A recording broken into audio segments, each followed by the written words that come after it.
Estoy muy contento de estar acá. Gracias, Juan Luis, por la pregunta. Voy a tratar de ser un átomo a una velocidad sin que se genere una reacción nuclear. Quiero agradecer al Instituto Cervantes, a la Real Academia Española, a García Luis Moreno, gracias a Luis Moreno Montero y a José Luis María Martínez por estar acá. Bueno, yo a tu pregunta quiero retomar a Fontana Rosa, que en el Congreso del 2014 de la Lengua dijo que si este no es un lugar genial y apropiado para plantearnos preguntas, ¿no? Entonces yo me genero varias preguntas. La presidenta dijo, qué desafío el que tenemos nosotros los que escribimos sobre la lengua, la competitividad y el emprendimiento. Entonces las preguntas que quiero hacernos, que quiero que nos hagamos, es, ¿las naciones de habla hispana promueven el espíritu emprendedor? ¿La gramática de la lengua española promueve las habilidades del siglo XXI? ¿La sociedad digital del conocimiento está dominada por el inglés? ¿Qué podemos hacer en nuestras escuelas para forjar y formar espíritus que creen valor y que puedan ser competitivos globalmente? Y la competitividad, ¿sí? La palabra de este evento, ¿es producto del lenguaje o de la educación? Entonces, déjenme que les cuente rápidamente, antes que me presente lo de los 5 minutos, va a ser un gran desafío. Vengo de una familia industrial. Mi padre emprendió la construcción de una de las empresas más importantes de tecnología de hardware, de anglicismo, ¿sí? De telecomunicaciones de nuestro país y una de las más importantes de América Latina. Los giros y las tramas de la vida que hizo que después de estudiar tecnología en la escuela secundaria tomara la decisión de grado de ir a ciencias económicas, y ya siendo alumno intuía que me estaban dando herramientas para administrar riqueza, pero no para generarla. Era una intuición, no era un conocimiento que tenía, ¿sí? No era una conciencia acabada ni un conocimiento, era un sentimiento, era una incomodidad. Me daban todo para que administre y que no promovía desplegar mi potencial de ser. Al mismo tiempo sentí otra incomodidad, que mi nueva formación económica a algo le estaba faltando. No estaba pudiendo conectar y comprender con el otro y la otredad. El otro, aquel que es parecido a mí, la otredad, aquel que no es igual a mí. Fue ahí que decidí lo que terminó siendo mi hobby profesional, ¿no? La filosofía, y ingresé en la Escuela de Pensamiento Contemporáneo que creó el filósofo Luis Halfen. Desde ahí hasta hoy sigo su precepto, ¿no? Ya nunca dejarás de ser alumno, y la paradoja es que deberás buscar el pensador que hay en ti. Apenas haber finalizado la carrera en la facultad, siendo ayudante de cátedra, sucedió algo inesperado para mí, que fue que se abre el primer concurso después de la dictadura y que tuvimos en nuestro país. Me presenté y hace 3 décadas que soy un profesor de la Universidad de Buenos Aires. A los pocos años de ser profesor, esa inquietud que yo tenía, ¿sí? Le propuse a la Universidad de Buenos Aires crear una cátedra. Crear una cátedra que sea, y le puse como nombre Emprendedor 21. Van a ver que esta historia cierra con el tema de la educación. Apenas entendía que podía haber otros muchos alumnos que necesitaban lo mismo que me estaba pasando a mí. No solo herramientas para administrar la riqueza, la capacidad de crear valor, la capacidad de generar riqueza redistributiva, que naturalmente se distribuya en la gente. Y sentir que emprender es más que ser mi propio jefe o que ser un empleador. Un emprendedor es un creador de historias. Es mucho más que emplear. Y eso las naciones, nuestras naciones, no sé si lo privilegian. Justamente por eso le puse un nombre a la materia que interpelara a los alumnos. No propuse que el nombre de la cátedra fuera emprendimiento, sino que la llamé Emprendedor 21. El mensaje era, la herramienta sos vos. La herramienta sos vos. Lo más importante para generar riqueza son ustedes. Y son los que nos hacen la diferencia, los estudiantes. Entonces me empezaban a preguntar si emprender se nace o se hace, ¿sí? Y yo les contestaba que ninguna de las dos, que acontece en el arrojo. Me preguntaban sobre el emprendedurismo y les explicaba que es un espíritu y que como tal se forja y se forma, que a emprender se aprende emprendiendo y que por lo tanto es un aprendizaje performativo.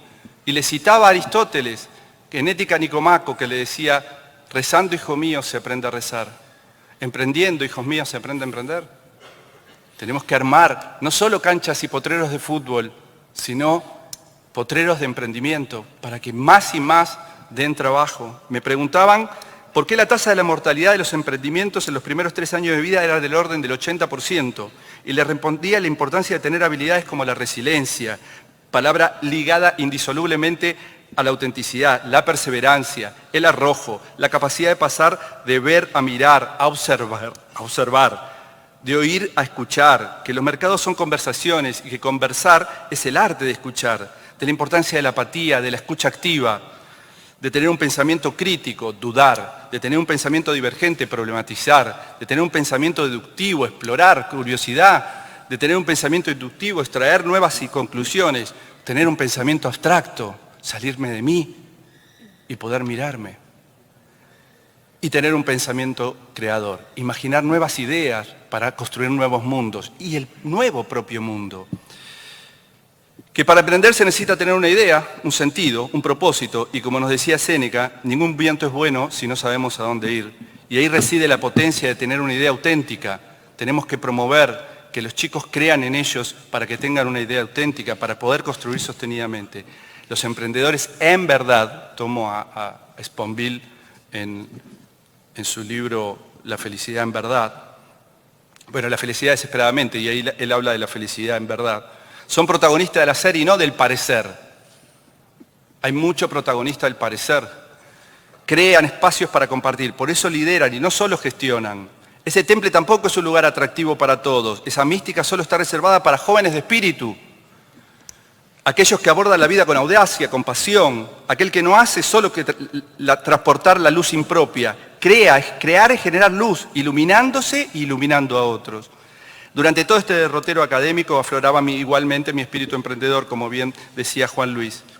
Muchos emprendimientos pasaron, en los últimos 20 años lidero uno de lo que se denomina de educación y tecnología, que se denomina EdTech, educación y tecnología, la industria de la EdTech, y esta industria, y hemos tenido resultados significativos que son impresionantes. Más de 300 millones de chicos se apoyan escolarmente con nuestras soluciones.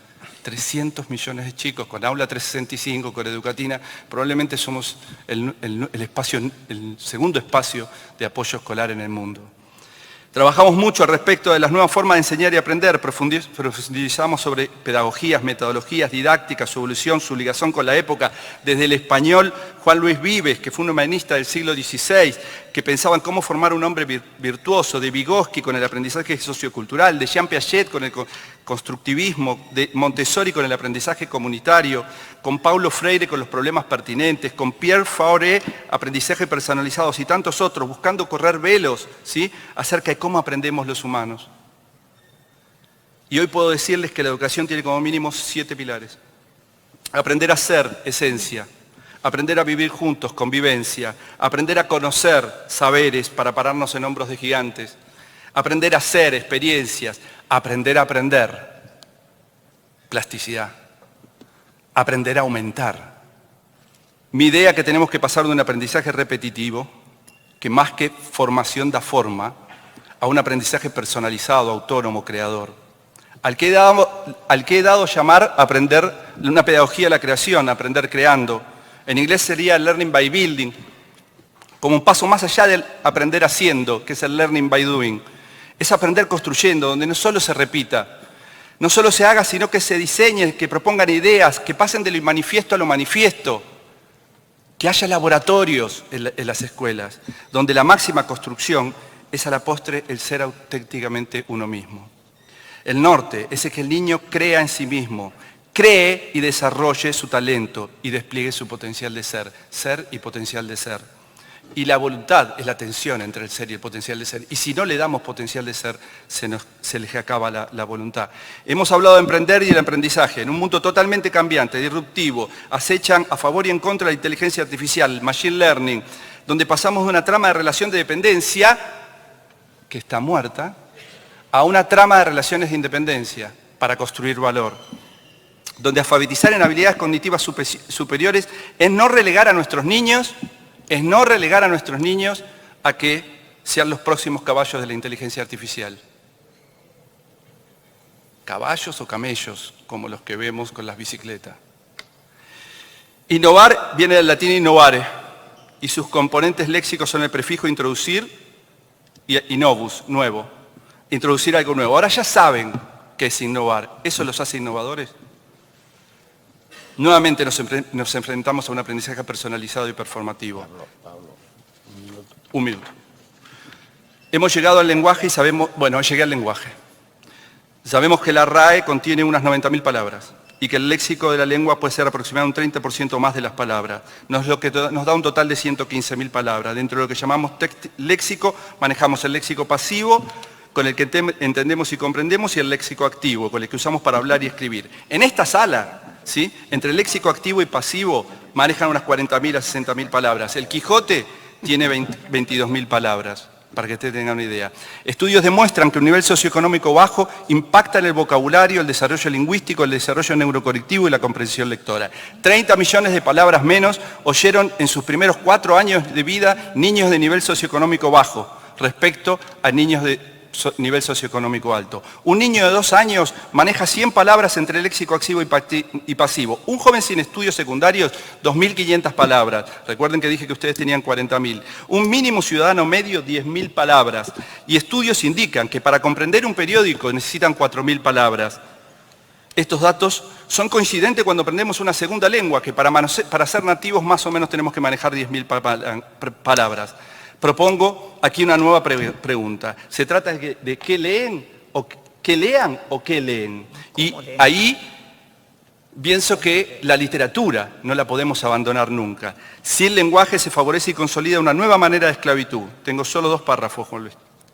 Si el lenguaje uno deja de verse a uno mismo, al otro, la otredad. El lenguaje no solo nos une, nos hace más humanos, pero lo más impactante de todo, lo que le he relatado, es que para innovar, para emprender, para observar, para comprender, se necesitan mucho más que habilidades cognitivas básicas, que son las que nos da la escuela, como leer operaciones básicas matemáticas. Aquellas nos alfabetizaron y nos operativizaron, y nos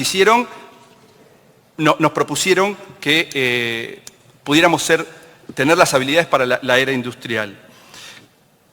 Tenemos que sumar habilidades cognitivas superiores que les dé al pensamiento crítico, divergente, deductivo, inductivo, abstracto, creativo, pero además tenemos que sumar las habilidades socioemocionales, que también mencioné, como la resiliencia, la perseverancia, la curiosidad, el arrojo, el liderazgo, la empatía. Y existe una dialéctica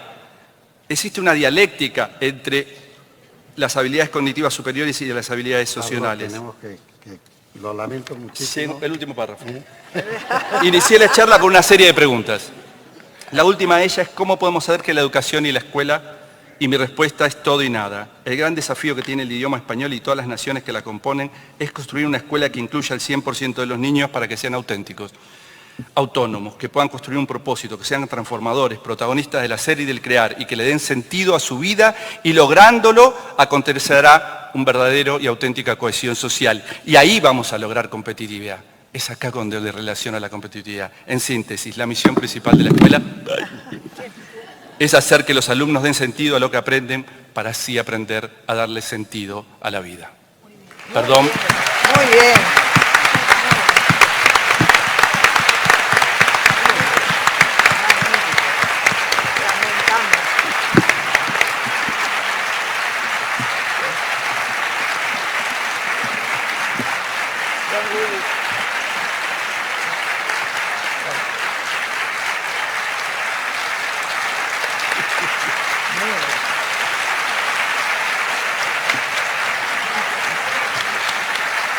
Inicia nomás el otro.